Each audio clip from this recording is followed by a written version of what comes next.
This story describes real events that happened in our city. All names have been changed. Any coincidences are accidental. Emily woke up to a crash. Michael had dropped something in the kitchen and was now cursing under his breath. She squeezed her eyes shut, trying to reclaim the remnants of sleep, but her heart was already pounding. Another night spent tossing and turning in bed, trying to muffle her husband's snoring with a pillow. The alarm wouldn't go off for another 20 minutes, but there was no point in lying there. She trudged to the kitchen. Michael stood by the sink, picking up pieces of a plate. He didn't even turn around. "Good morning," said Emily. "Mum," he grunted. "Do you want coffee?" "I'll make it myself." She took out the coffee pot, feeling the familiar wave of resentment rising in her chest. Why was he always like this? "You were snoring all night," she couldn't hold back. "I woke you up about 10 times. And what, you want an apology?" "I don't do it on purpose." "Maybe see a doctor." "Yeah, right. I have loads of time to go to doctors. You should buy yourself some earplugs." Emily clenched her jaw. She wanted to throw the coffee pot against the wall, to scream that she couldn't live like this anymore. But she silently measured the coffee, turned on the gas. Her hands were shaking. 7 years ago, when they met, Michael seemed like the most charming man in the world. They got married 6 months later. And now they were like two hedgehogs in one burrow. Every word grated, every little thing turned into a fight. Work wasn't any easier. Emily had worked as an accountant at a construction firm for 23 years. But 6 months ago, the old director left, and a young upstart, Brian, around 35, took his place.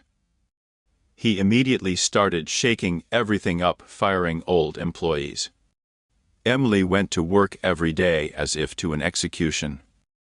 At 47, finding a new job was nearly impossible. And these constant headaches. Used to be a couple times a month, now almost daily. The doctor said, "Stress, you need to rest." Easy for him to say. That evening at work, there was a dressing down. Brian called everyone into the meeting room. "Who's responsible for the calculations for the 4th project?" he barked. Emily felt everything inside her clench. "I checked the final figures." "You checked it?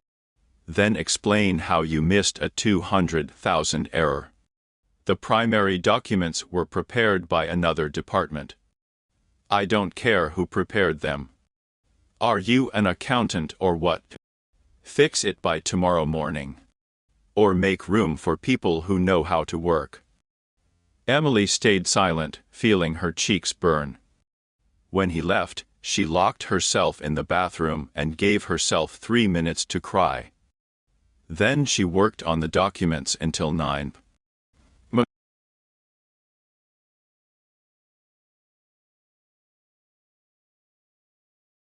She got home at 9:30.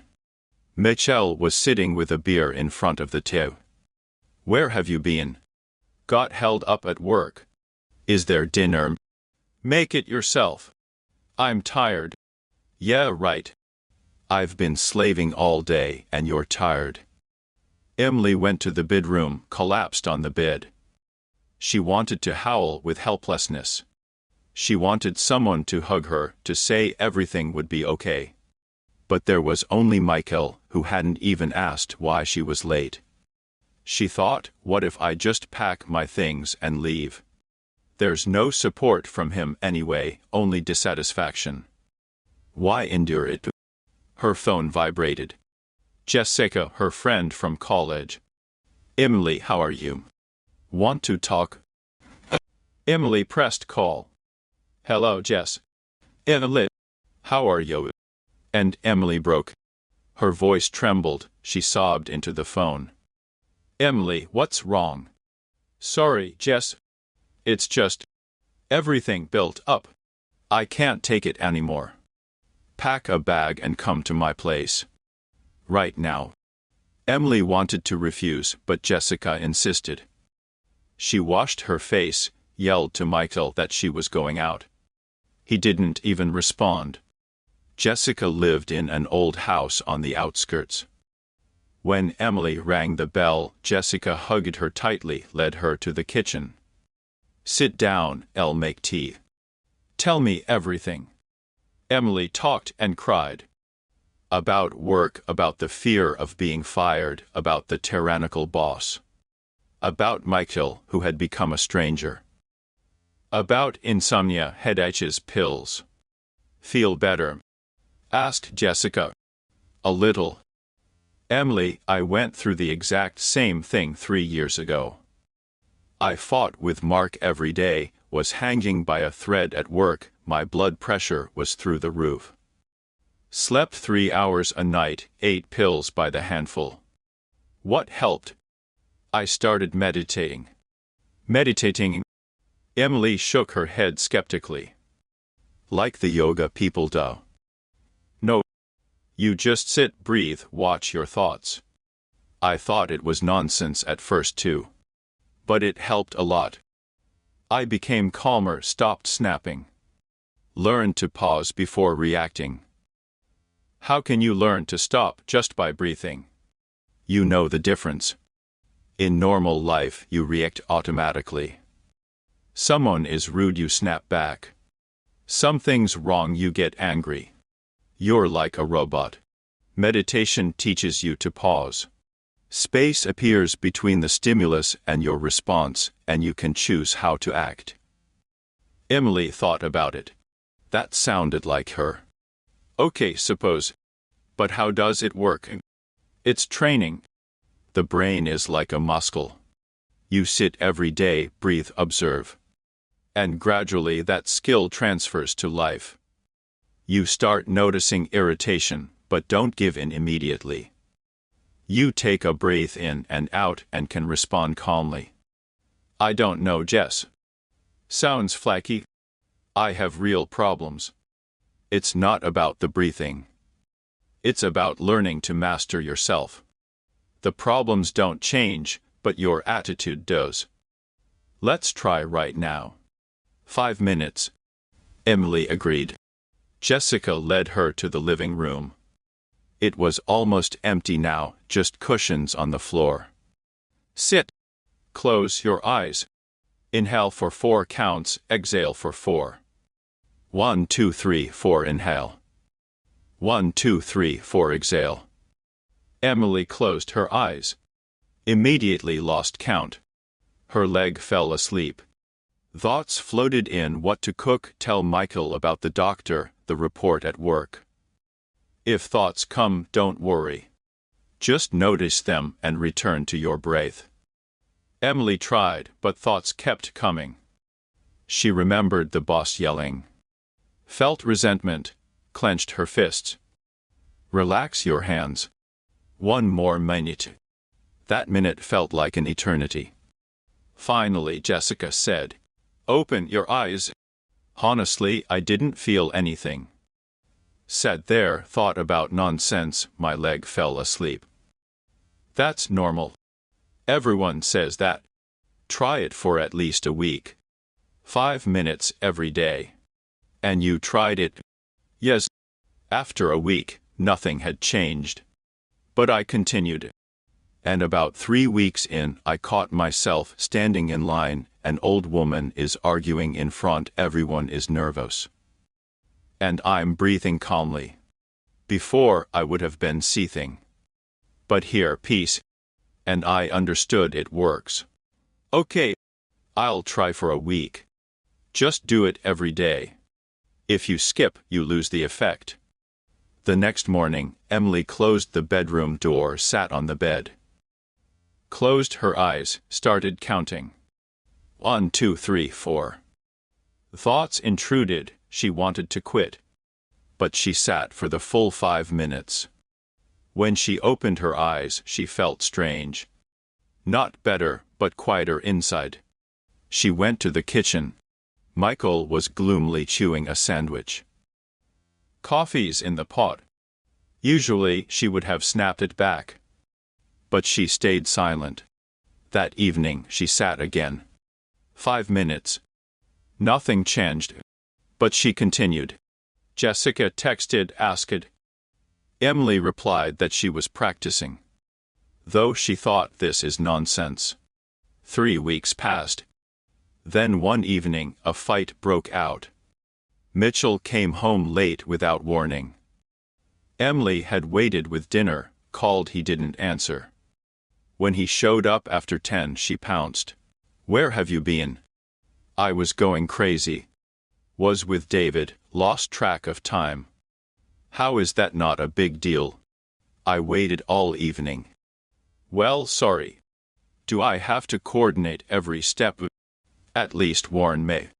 And then Emily suddenly felt a click inside. She saw herself from the outside. There she stood, red with anger, hands shaking. And opposite her Michael, just as tired. She was about to lose it, say things she'd regret. And she took a deep breath. 1, 2, 3, 4. Eggshelled. What are you doing? Michael was surprised. Breathing. Wait. She did a few more cycles. The anger receded. Michael, I was really worried. You could have texted. It hurts that you didn't think of me. He blinked. You're right. My fault. I'll text next time. Okay. Heat up your dinner. Emily went to the bathroom. Looked at herself in the mirror. What had happened? She hadn't yelled. She just said she was hurt, and he apologized. The next day she called Jessica. Jess, something happened yesterday. I almost had a fight with Michael. I was starting to shout. But then something clicked. I stopped, breathed, and it passed. See, that's the pause. You noticed the emotion, didn't give in immediately, gave yourself time. But it's so strange. I just breathed for 5 minutes every day. But it works. Maybe come to a class. We meet Tuesdays and Thursdays. Emily went. The group had about 10 people. The instructor, Laura, a woman in her 50s, guided them through practices. Emily gradually relaxed. Afterwards, everyone drank tea. Many had come with similar problems. One talked about panic attacks. Another about depression. Emily started going twice a week.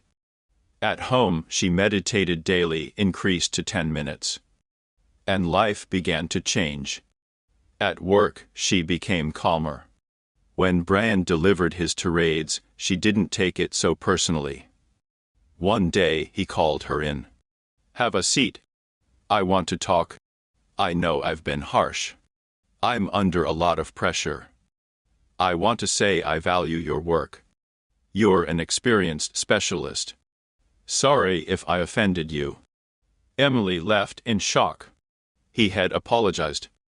Maybe it was because she had changed. Things got easier at home too. Fights became less frequent. Emily learned to pause. She breathed, counted, and often found that no response was needed. Once Michael came home gloomy. Emily approached, sat beside him. What happened? Layoffs at work. I might get cut. I'm almost 50, where will I go? Emily put a hand on his shoulder. You're a good specialist. And maybe nothing will happen. You're not mad. Why would I be? It's not your fault. Everything will be okay. He hugged her. You've become different. Calmer. I started meditating. It helps me not to snap. It really works. It works. Want me to show you? They sat on cushions. Emily showed him how to breathe. They meditated for 5 minutes. Weird, but my head feels quieter. See, maybe we can try together in the mornings. From that day on, they meditated together. They got up earlier, sat, breathed. It brought them closer. After meditation, they drank coffee, talked. Like in the early days of their relationship. Michael became softer. Stopped grumbling, gave compliments. One day he came home with flowers. Just because. Haven't given you any in a long time. Emily teared up. Thank you. Thank you. For pulling me out. I was angry at everyone, but it wasn't your fault. A year passed. Emily slept better, her headaches disappeared. She stopped taking sedatives. Most importantly, their relationship changed. They were close again.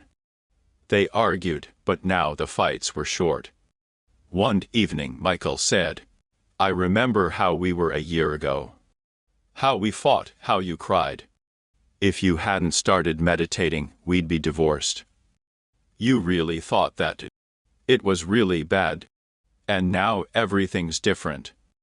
We just got lost. And we needed a tool to find our way back. They hugged.